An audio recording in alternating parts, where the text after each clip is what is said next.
While I nodded, nearly napping, suddenly there came a tapping, as of someone gently rapping at my chamber door. "'Tis some visitor," I muttered, tapping at my chamber door. "Only this, and nothing more."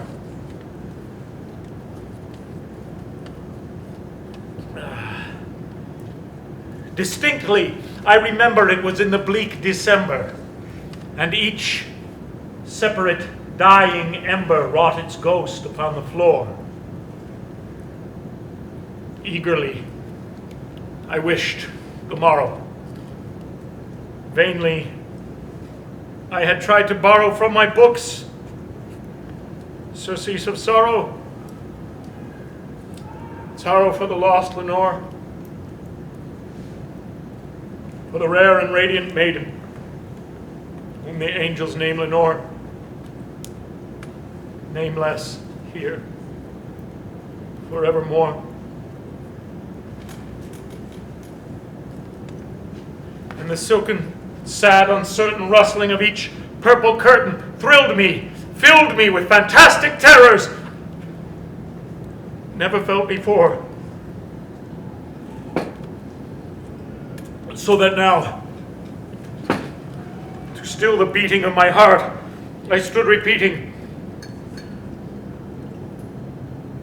"'Tis some visitor entreating entrance at my chamber door, some late visitor entreating entrance at my chamber door. This it is, and nothing more."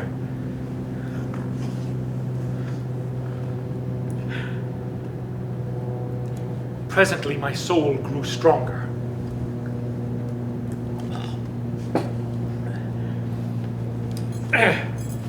Hesitating then no longer. "Sir," said I, or "Madam, truly your forgiveness I implore, but the fact is I was napping, and so gently you came rapping, and so faintly you came tapping at my chamber door that I scarce was sure I heard you.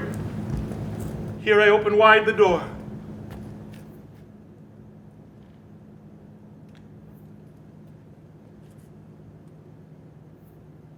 Darkness there, and nothing more.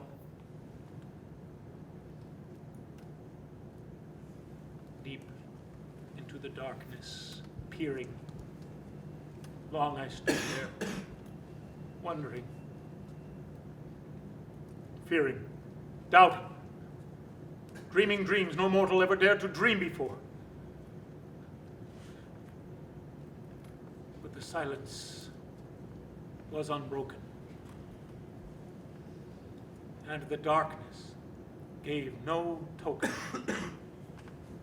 and the only word there spoken was the whispered word,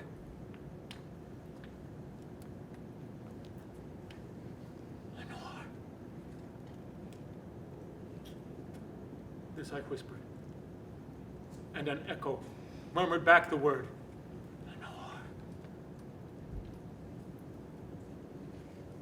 merely this and nothing more.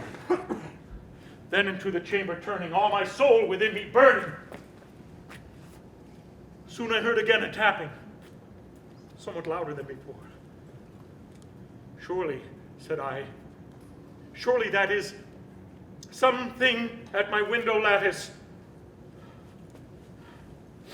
Let me see then what thereat is, and this mystery explore. 'Tis the wind, and nothing more. Open here, I flung the shutter, when, with many a flirt and flutter, in there stepped a stately raven from the saintly days of yore. Not the least obeisance made he, not an instant stopped nor stayed he, but with mien of lord or lady, perched above my chamber door. Perched upon a bust of Pallas, just above my chamber door. Perched, and sat, and nothing more.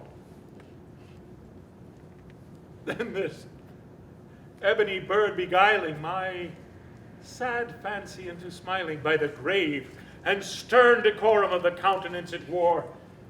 Though thy crest be shorn and shaven, thou, I said, art sure no craven, ghastly grim, an ancient raven, wandering on the nightly shore. Tell me what thy lordly name is on the night's Plutonian shore. Quoth the raven, nevermore.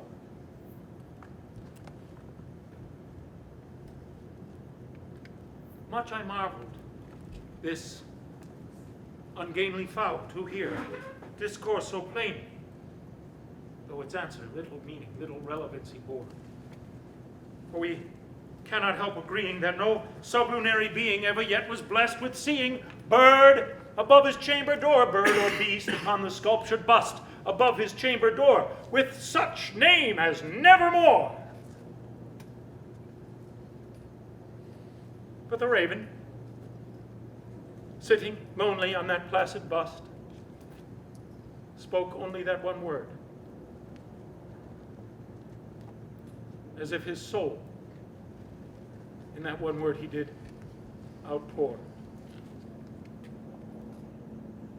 Nothing further than he uttered, not a feather then he fluttered,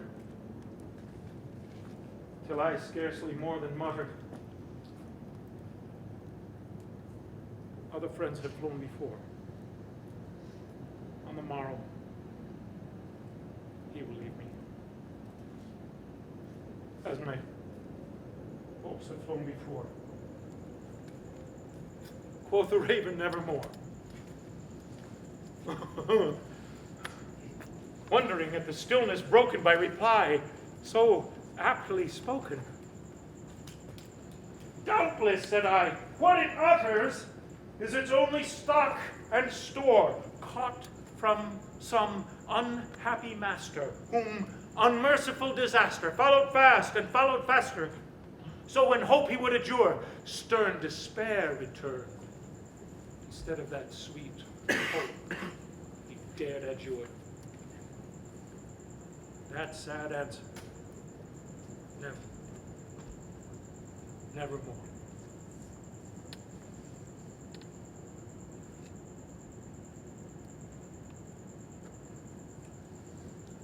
But the raven,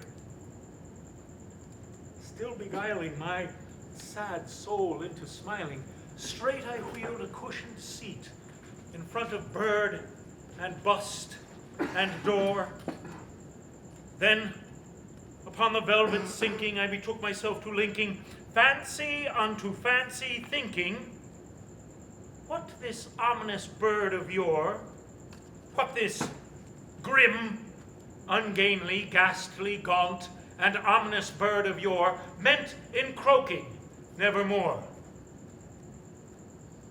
This I sat engaged in guessing, but no syllable expressing to the fowl, whose fiery eyes now burned into my bosom's core.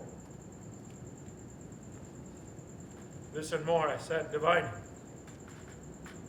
with my head at ease reclining on the cushion's velvet lining, with the lamplight gloating o'er,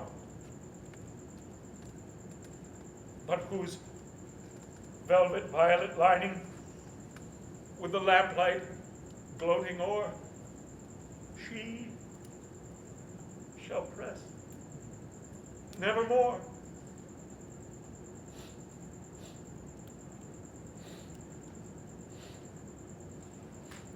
Then methought the air grew denser, perfumed from an unseen censer,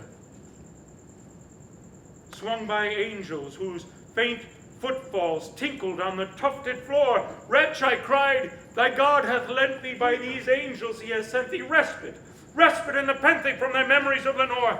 Let me quaff this kind nepenthe and forget this lost Lenore. Quoth the raven, nevermore. Prophet, said I, thing of evil, prophet still, if bird or devil, desolate yet all undaunted, on this desert land enchanted, on this home by horror haunted. Tell me, truly, I implore, is there balm in Gilead?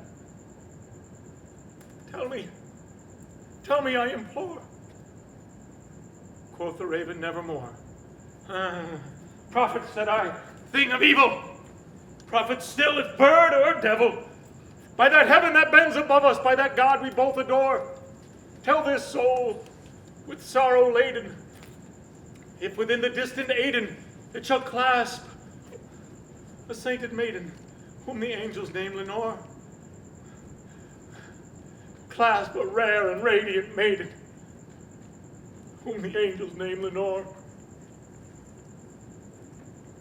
Quoth the raven, nevermore. Be that word our sign in parting, bird or fiend, I shrieked upstarting, get thee back into the tempest and the night's Plutonian shore. Leave no black plume as a token of that lie thy soul hath spoken. Leave my loneliness unbroken. Quit the bust above my door. Take thy beak from out my heart, and take thy form from off my door. Quoth the raven, nevermore. And the raven, never flitting, still is sitting, still is sitting on the pallid bust of Pallas just above my chamber door. And his eyes have all the seeming of a demon that is dreaming. And the lamplight o'er him streaming throws his shadow on the floor, and my soul from out that shadow that lies floating on the floor shall be lifted nevermore.